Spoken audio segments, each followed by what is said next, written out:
You think you can just ignore me? Step aside, sir. I'm not asking again. You're shouting at my kids. Lower your voice. I have the right to enter. Move! Not without a warrant. Law enforcement officers swear an oath to serve and protect the communities they patrol. They are entrusted with badges, weapons, and authority that most civilians will never carry. Yet with that power comes an immense responsibility, one that demands restraint, professionalism, and respect for the constitutional rights of every citizen, regardless of background. Unfortunately, not every officer lives up to that sacred duty. Some allow ego, bias, or simple frustration to cloud their judgment, leading them to treat ordinary citizens as suspects, criminals, or worse. But what happens when those officers cross paths with individuals who have spent years serving their country in some of the most demanding environments on Earth? What unfolds when a badge meets a veteran who has faced danger far greater than a traffic stop? Someone trained to remain calm under pressure and who refuses to be intimidated by aggressive tactics. The encounters you are about to witness showcase exactly that collision. These are real incidents captured on body cameras and cell phones, moments where veterans found themselves on the receiving end of questionable police conduct. And in each case, these former service members stood their ground with composure, knowledge of their rights, and an unshakable resolve that ultimately left the officers with no choice but to back down. If you appreciate stories that highlight accountability and the importance of knowing your rights, make sure to stay until the very end. The final case in this collection may be the most intense of them all. Now, let us begin. The evening air hung thick and warm over the outskirts of Clearwater, a mid-sized Florida city where palm trees line the roadways and streetlights cast orange pools across the asphalt. It was approaching 10:30 on a Thursday night, the kind of quiet evening where most residents had already retreated indoors. Traffic had thinned considerably, leaving the roads nearly empty except for the occasional vehicle passing through. Marcus Turner was driving home after a long day. At 32 years old, he had already lived several lifetimes' worth of experience. A decade of service in the United States military had taken him across oceans and through situations that most people only read about in newspapers. He had seen combat, lost friends, and returned home carrying memories that would never fully fade. Now he worked a civilian job, tried to maintain a normal routine, and did his best to leave the past where it belonged. His vehicle was a dark blue sedan, well-maintained and unremarkable except for one detail, the window tinting. Marcus had installed aftermarket tint on all the windows, a modification that helped keep the Florida sun from turning his car into an oven during the brutal summer months. He knew the front windows were slightly darker than what state law technically allowed, but he had never been stopped for it before. Tonight, that would change. The red and blue lights appeared suddenly in his rear-view mirror, slicing through the darkness like angry fireflies. Marcus felt his stomach tighten reflexively, that instinctive wariness that many black men in America learn to carry whenever they see a patrol car behind them. He checked his speed. 43 in a 45 zone. He was not speeding. He signaled carefully and began looking for a place to pull over. Here is where the first point of contention would arise. The officer behind him expected an immediate stop. Marcus, however, was scanning the roadside for a well-lit area. He had learned from experience, both in the military and as a civilian, that isolated dark stretches of road were not ideal places for interactions with law enforcement. He wanted witnesses, light, and visibility. He wanted safety for everyone involved. He drove approximately 250 yards before pulling into the parking lot of a convenience store, its fluorescent lights blazing even at this hour. A few customers milled about near the entrance, and security cameras were clearly visible under the awning. Marcus put the car in park, killed the engine, and immediately rolled down his window. He placed both hands on the steering wheel where they would be visible and waited. Behind him, the patrol car had followed with increasing irritation. Officer Derek Vance stepped out of his cruiser with his flashlight already in hand, its beam cutting through the night like a white-hot accusation. His partner, a younger officer named Patterson, circled around to the passenger side as standard procedure dictated. Officer Vance was a 12-year veteran of the department, a man who had grown accustomed to compliance and deference. He expected people to stop immediately when he activated his lights. The fact that this driver had continued for what felt like an eternity had already put him in a foul mood. His jaw was set tight as he approached the driver's side window. What Vance saw when he reached the window did nothing to ease his suspicion. A young black man sat rigidly in the driver's seat, hands positioned carefully on the wheel, eyes forward. The interior of the car was dark due to the tinted windows, which only reinforced Vance's growing certainty that something was wrong with this situation. "License and registration," Vance demanded, his tone carrying an edge that suggested this was not going to be a friendly conversation. Marcus reached slowly toward his glove compartment. "Officer, I already have my documents ready. I pulled them out while I was waiting for you to approach. I placed them on the dashboard so you could see my hands were not reaching for anything." Indeed, his license and registration were sitting in plain view on the dash, illuminated by the convenience store lights streaming through the windshield. This was a practice Marcus had adopted years ago, a way of minimizing any possible excuse for escalation. He wanted everything visible, everything clear, but Officer Vance was not interested in acknowledging this gesture of cooperation. Instead, his mind was fixed on what he perceived as defiance. "Do you want to tell me why you ran from me back there?" Marcus kept his voice calm and measured. "I did not run, officer. I was looking for a safe place to stop. This parking lot has lights and cameras. I thought it would be safer for both of us." "Safer?" Vance's voice carried a mocking tone. "You think you get to decide where to stop? You think you are in charge here?" "I was trying to be considerate," Marcus replied. Stopping on a dark stretch of road did not seem like the best option. I wanted to make sure we both had visibility. Vance leaned closer to the window, shining his flashlight directly into Marcus's face. The beam was blinding, forcing Marcus to squint and turn his head slightly. "What I saw was you driving for 300 yards while my lights were flashing. You know what that looks like to me? That looks like fleeing.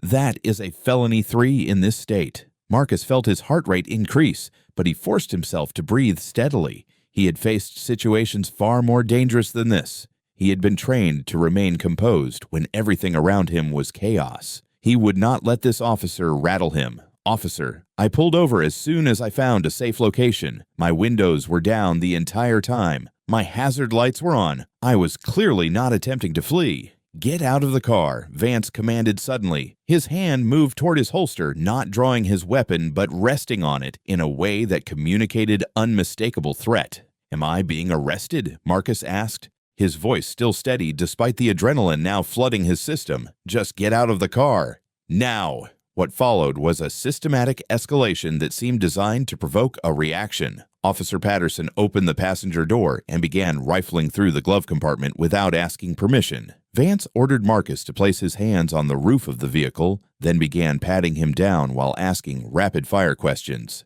"You got any weapons in this car? Anything that is going to poke me or stick me?" "I have a legally owned firearm in my trunk," Marcus responded. "I purchased it from a licensed dealer. I have all the paperwork." Vance's demeanor shifted at the mention of a weapon. He signaled to his partner, and the two officers conducted a thorough search of the vehicle. They opened the trunk, examined the firearm, checked its serial number, and spent nearly 20 minutes going through every compartment and crevice of the sedan. They found nothing illegal. No drugs, no contraband, no evidence of any wrongdoing whatsoever. Throughout the search, Marcus remained standing beside his car with his hands visible, his posture non-threatening. He answered questions directly and without hostility. He recited his rights when Vance began to read them, indicating that he understood. And when the officers finally seemed to run out of excuses to continue detaining him, Marcus spoke again.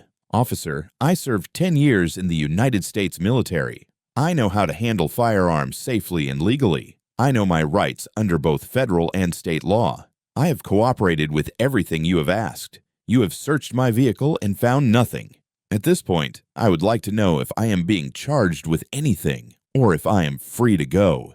The question hung in the air like a challenge. Vance's face tightened. He was not accustomed to being spoken to this way, not used to having a civilian calmly and rationally point out that his aggressive tactics had yielded nothing.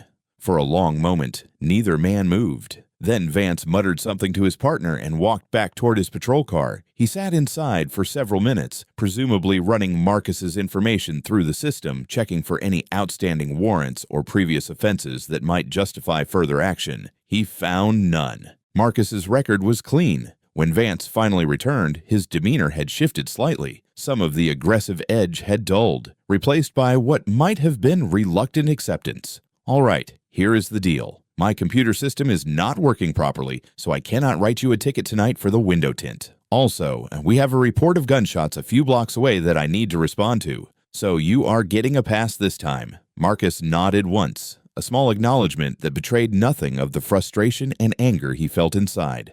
"I appreciate that, officer.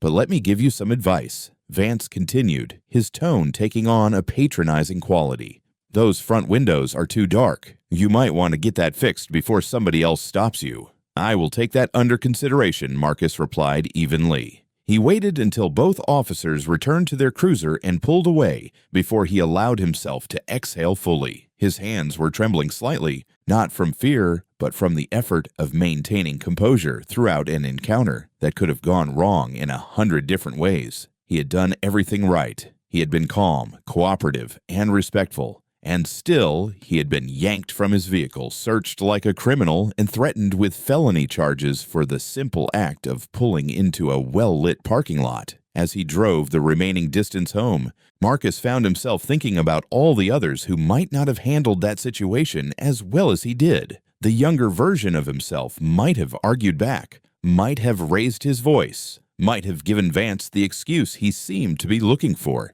and the consequences of that could have been devastating. This is the reality that many Americans face during routine traffic stops, the knowledge that your constitutional rights exist on paper but can be stripped away in an instant by an officer having a bad night, the understanding that compliance is no guarantee of safety, and that asserting your rights can itself be treated as a provocation. Marcus made it home that night without incident, but the memory of those flashing lights, that blinding flashlight, and the hostile questions would stay with him for a long time. It was a reminder that the uniform he once wore with pride did not shield him from being treated as a suspect in his own country. If this first encounter left you shaking your head, wait until you hear what happened to the veteran in our next story, because what those officers did crosses a line that is almost hard to believe. The town of Silver Creek sits nestled in the foothills of Colorado, a quiet community where the mountains rise in the distance and the air carries a crispness that never fully fades even in spring. It is the kind of place where people know their neighbors, where the local bar serves as a gathering spot for regulars, and where the crime rate hovers just high enough to keep the small police force busy, but not overwhelmed. On the night of April 28th,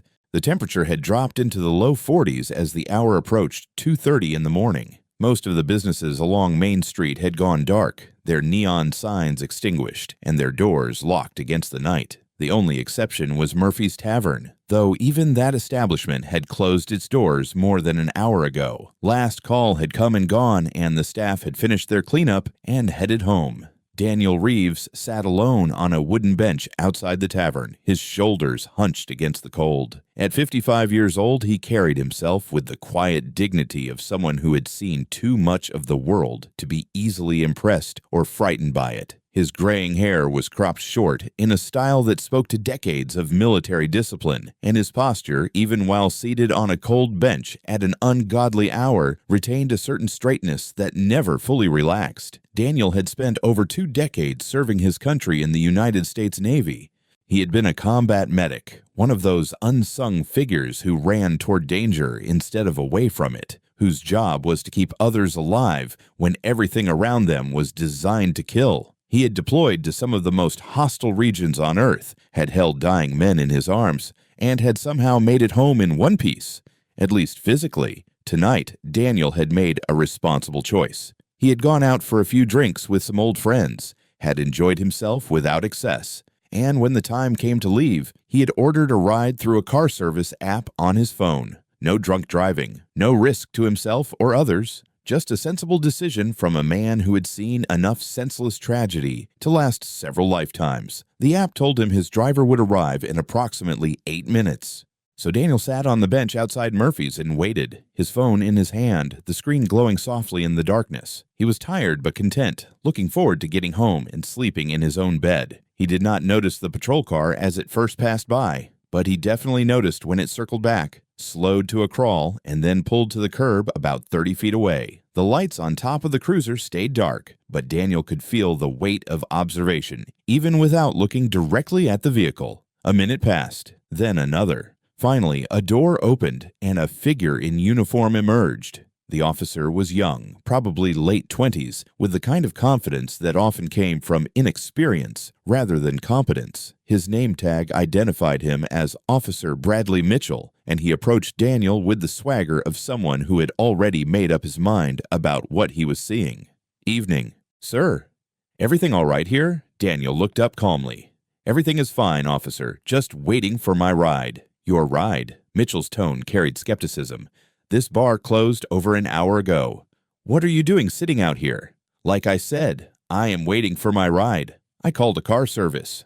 They should be here in a few minutes." Mitchell stepped closer, positioning himself in a way that blocked any easy path away from the bench. "You have some ID I can look at." Daniel felt the first flicker of irritation, but he kept it from reaching his voice. "May I ask why you need to see my identification? I'm sitting on a public bench, not causing any disturbance." "Sir, you are outside a closed establishment in an area we monitor for criminal activity. I'm just trying to figure out what is going on here. Now, can I see your ID or not?" Daniel weighed his options carefully. He knew his rights. He knew that in most circumstances, he was not obligated to provide identification to an officer unless he was being detained for suspicion of a crime. But he also knew how quickly these situations could escalate, how easily a refusal could be twisted into something it was not.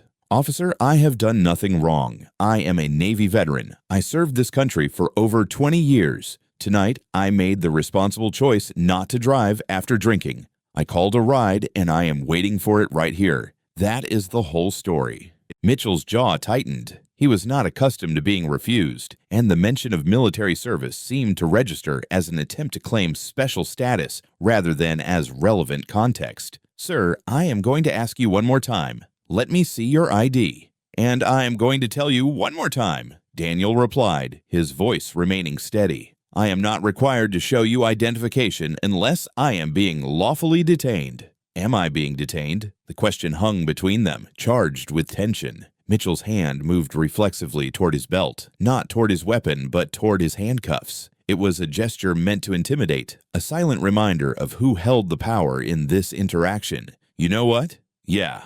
You are being detained now. Public intoxication. Stand up." Daniel did not move.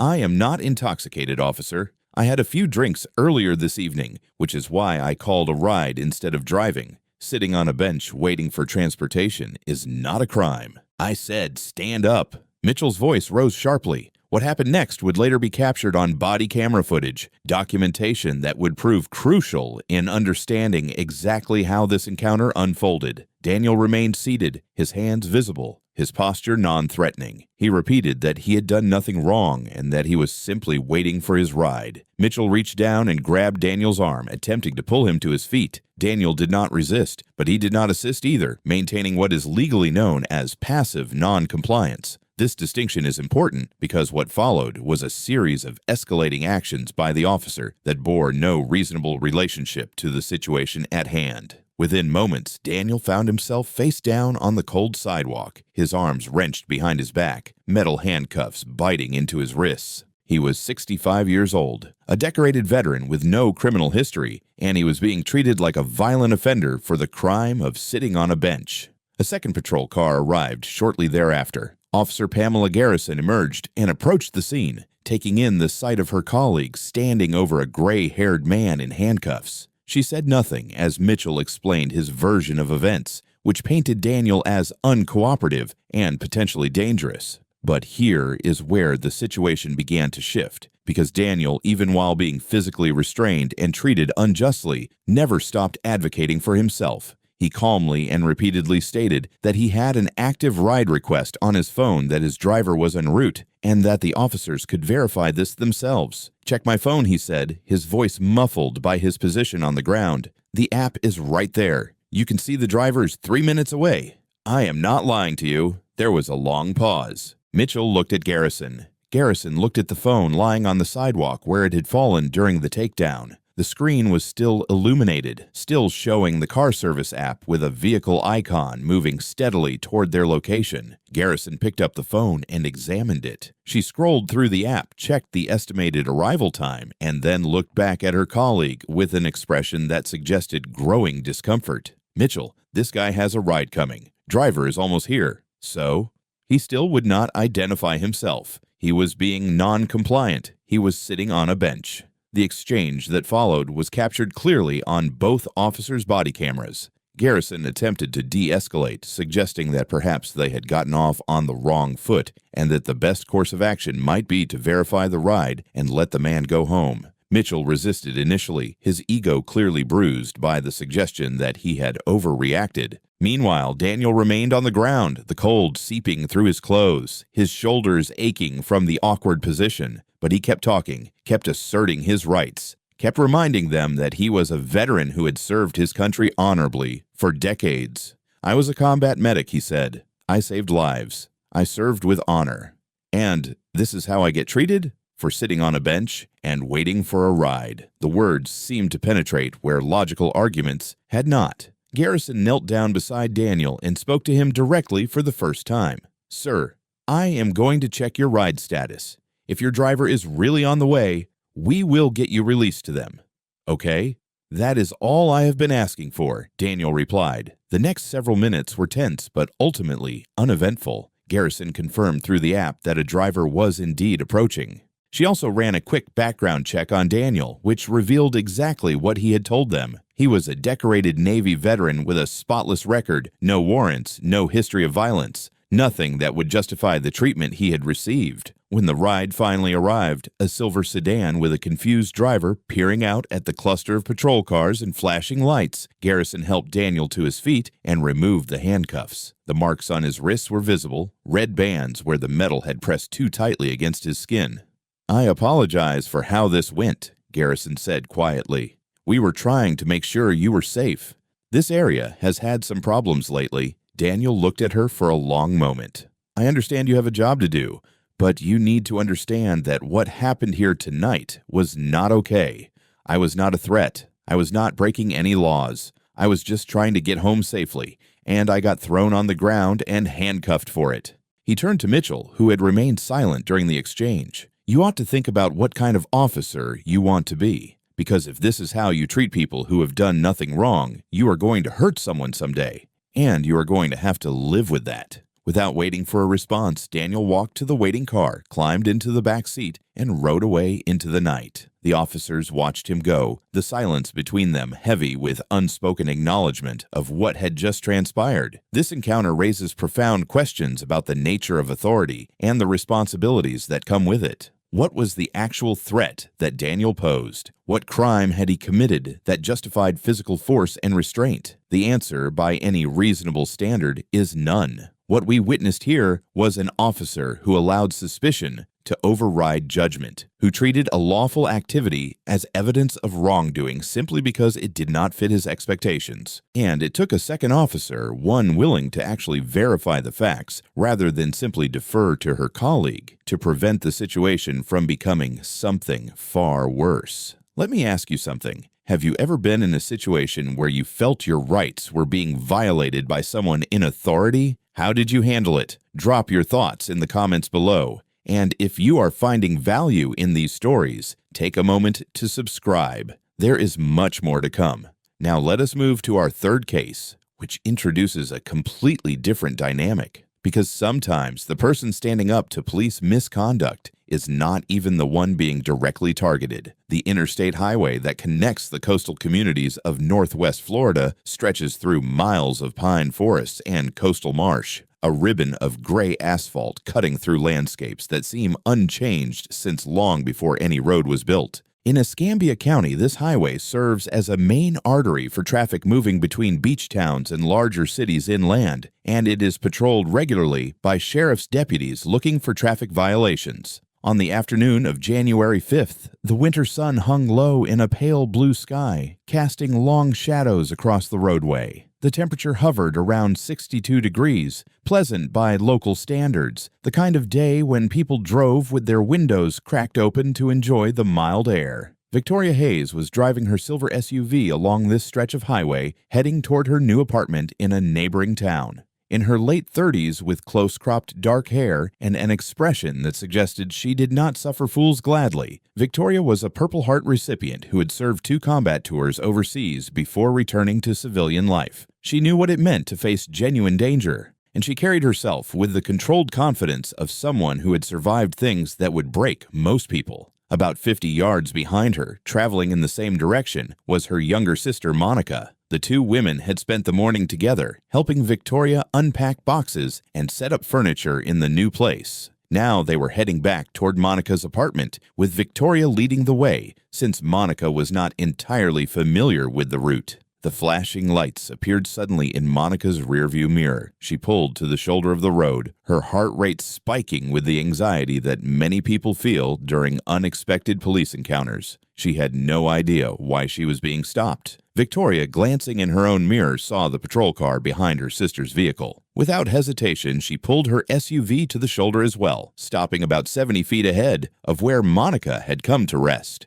She put her flashers on and stepped out of the vehicle, positioning herself where she could observe the interaction while remaining at a safe distance. This decision, simple and instinctive as it was, would become the central point of contention in everything that followed. Deputy Marcus Fernandez approached Monica's vehicle with the brisk efficiency of someone working through a busy shift. He was in his mid-30s, solidly built, with a manner that suggested he viewed traffic stops as interruptions to be processed as quickly as possible. His partner, Deputy Sarah Chen, remained near the patrol car, her attention split between Monica's vehicle and the SUV that had pulled over ahead. "License and registration, please," Fernandez said when Monica rolled down her window. Monica complied immediately, handing over the requested documents. "What seems to be the problem, officer?" "Your registration appears to be expired, ma'am." "I need to verify that in my system." As Fernandez walked back to his patrol car to run the documents, Deputy Chen began walking toward Victoria's SUV. This is where the situation started to escalate. Victoria had remained beside her vehicle, visible but not approaching. She was not blocking traffic, not interfering with the officers' ability to conduct their stop, not doing anything that could reasonably be described as obstructive. She was simply present, watching, bearing witness to whatever was about to unfold. "Ma'am, I need you to get back in your vehicle and leave this area," Chen called out as she approached. Victoria did not move. "I'm on a public roadway. I am not interfering with anything. I'm just making sure my sister is okay. Your sister is fine. We are conducting a traffic stop. You need to leave. I understand you are doing your job, but I have a right to be here. I am not breaking any laws." Chen's expression hardened. She was accustomed to people complying with her instructions, and Victoria's calm refusal seemed to register as a personal affront. "Ma'am, I am telling you to leave for your own safety. It is not safe for you to be stopped here." Victoria glanced at the wide shoulder where both vehicles were parked, the clear sight lines in both directions, the ample space between her SUV and the roadway. "I appreciate your concern, but I am in a safe location. I am not in the roadway. I am not impeding traffic. I am exercising my legal right to observe a public interaction involving my family member." What followed was a masterclass in how some officers escalate situations unnecessarily when their authority is questioned. Chen returned to the patrol car and conferred with Fernandez. The 2 deputies approached Victoria together, their body language radiating displeasure. "Ma'am, you are obstructing our traffic stop," Fernandez said. "I need you to either leave this area or provide identification." Victoria remained still, her hands visible at her sides. "How am I obstructing anything? I have not approached your vehicle. I have not interfered with your conversation with my sister. I am standing beside my own car on a public shoulder. You are obstructing by being present. This stop does not concern you. Actually, it does concern me. That is my sister. I am her family. If something goes wrong, I need to be here." Fernandez's jaw tightened visibly. "Ma'am, I am not going to ask you again. Either produce identification or you will be detained." "On what grounds?" "Failure to identify." Victoria took a slow breath. She knew exactly where this conversation was heading, and she knew the law better than the officers seemed to. In the state of Florida, a person is only required to identify themselves to law enforcement if they have been lawfully detained on suspicion of criminal activity. Simply being present near a traffic stop does not meet that threshold. Officer, I am happy to identify myself, but I would first like to understand what crime I am suspected of committing. Failure to identify requires that I first be lawfully detained. What is the basis for detaining me? Fernandez stepped closer. You are being detained for obstruction. What specific action have I taken that constitutes obstruction? The question clearly caught him off guard. He was not accustomed to having his decisions questioned with such precision. His mouth opened, closed, then opened again. You refused to leave when asked. That is not obstruction, Victoria replied. Obstruction requires that I physically interfere with your ability to perform your duties. I have done no such thing.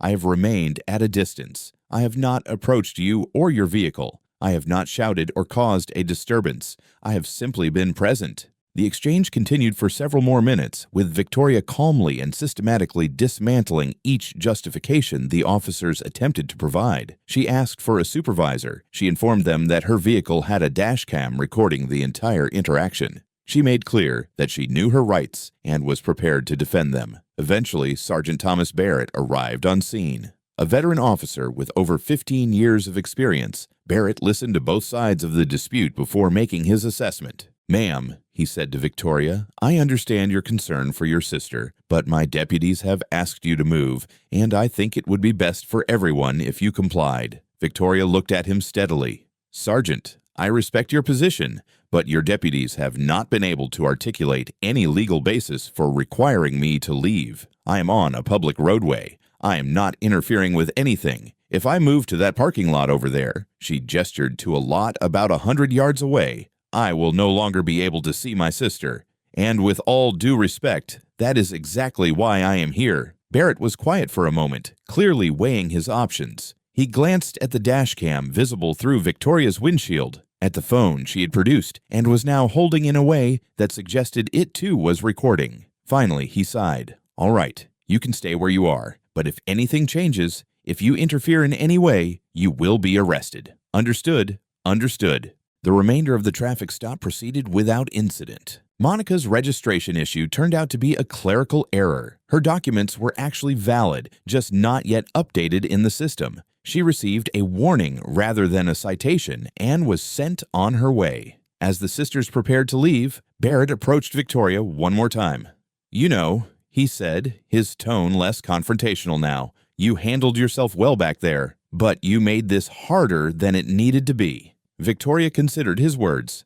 Sergeant, I did not make anything harder. I simply refused to surrender my rights because it would have been more convenient for your deputies. I know what it is like to serve. I know what it is like to wear a uniform and make difficult decisions under pressure. But I also know that the Constitution does not have an exception for convenience. Your deputies could have conducted their stop without demanding that I leave. They chose to escalate. That was their decision, not mine. Barrett nodded slowly, something like respect flickering briefly in his expression. Fair enough. In the weeks that followed, Victoria filed a formal complaint about the encounter. The department reviewed the body camera footage and the dash cam recording from her vehicle. Both deputies were found to have acted outside proper procedure in their attempts to force Victoria to leave the scene. They were required to complete additional training on citizen rights during traffic stops, a total of 45 hours of coursework between them. It was not a dramatic victory. No one was fired. No one faced criminal charges.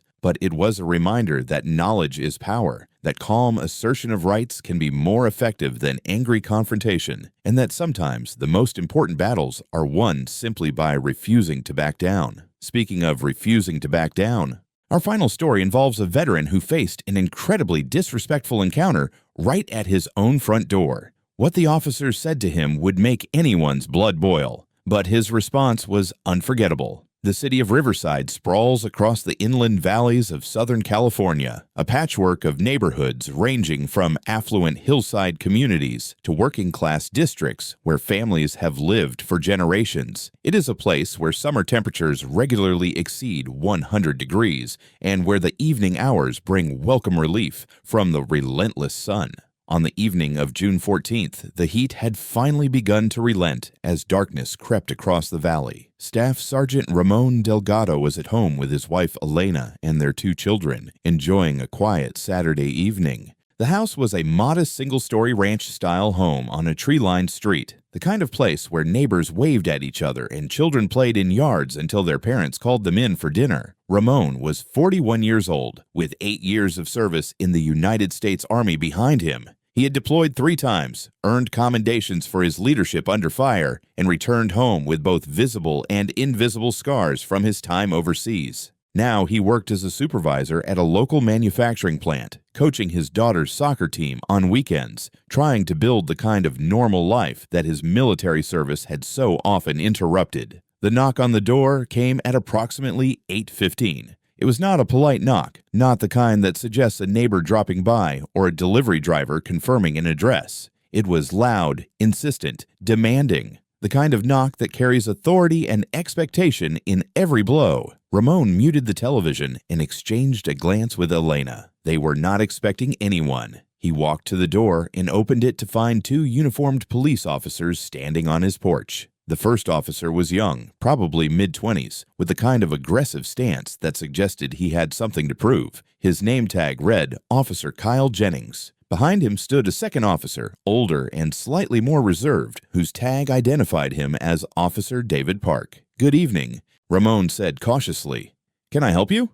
Jennings spoke first, his tone carrying a dismissive edge that set Ramon's teeth on edge immediately. "We are looking for a woman named Gloria. Lives at this address.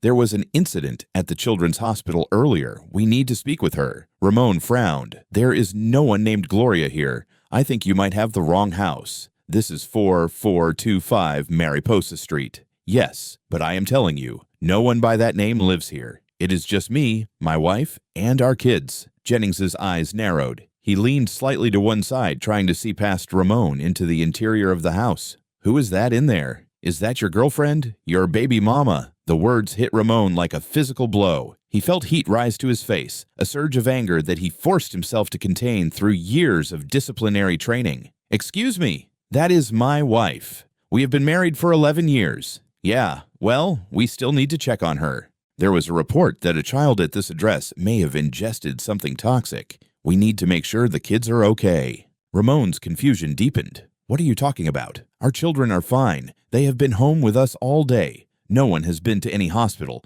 Sir, we are not asking for permission. We have a duty to conduct a welfare check. Now you can either let us in, or we can do this the hard way." Ramon planted himself more firmly in the doorway. "Officer, you are telling me that you received a report about an incident that did not happen, at an address that apparently does not match whoever you are looking for, and now you want to enter my home without a warrant or my consent. I do not need a warrant for a welfare check. Actually, you do if I do not consent, and there is no emergency in progress. And I am telling you, there is no emergency. Our children are healthy. No one has ingested anything. Whatever information you received was incorrect." Behind Ramon, Elena had appeared in the hallway, her face pale with concern. The couple's 2 children, a girl of 9 and a boy of 6, peered around their mother's legs with wide, frightened eyes. Jennings saw them and pointed. "Ma'am, I need you to come to the door." "She does not have to go anywhere," Ramon said firmly. "You are on my property, making demands based on faulty information, and you have been disrespectful from the moment you arrived. I want your badge numbers, both of you."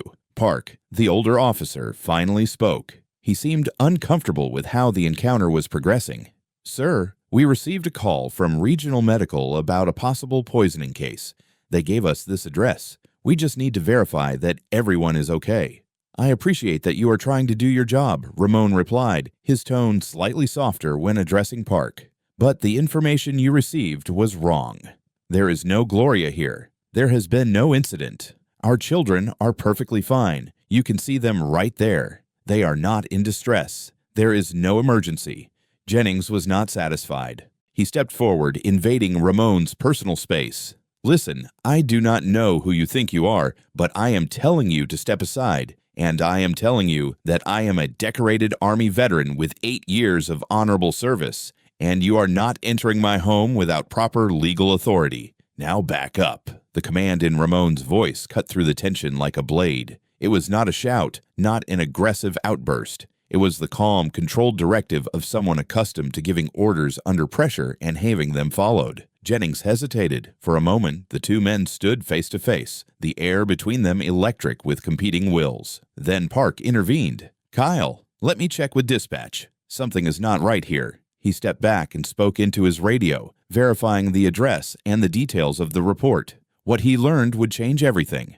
The original call had come from Regional Medical, but the address they had on file was 4425 Mariposa Lane, not Mariposa Street. The actual residence in question was more than 3 miles away in a completely different neighborhood. The officers had come to the wrong house entirely.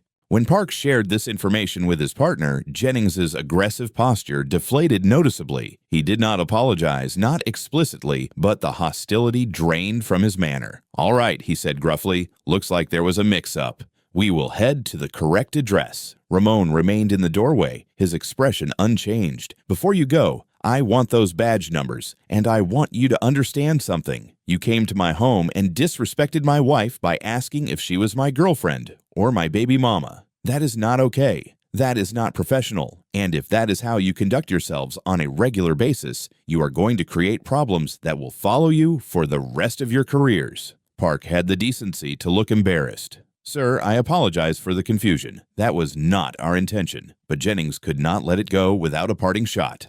"Look, man, we are just doing our job. People lie to us all the time. Sorry if you got your feelings hurt." Ramon stared at him for a long moment. "My feelings are not hurt, officer, but my faith in your department is.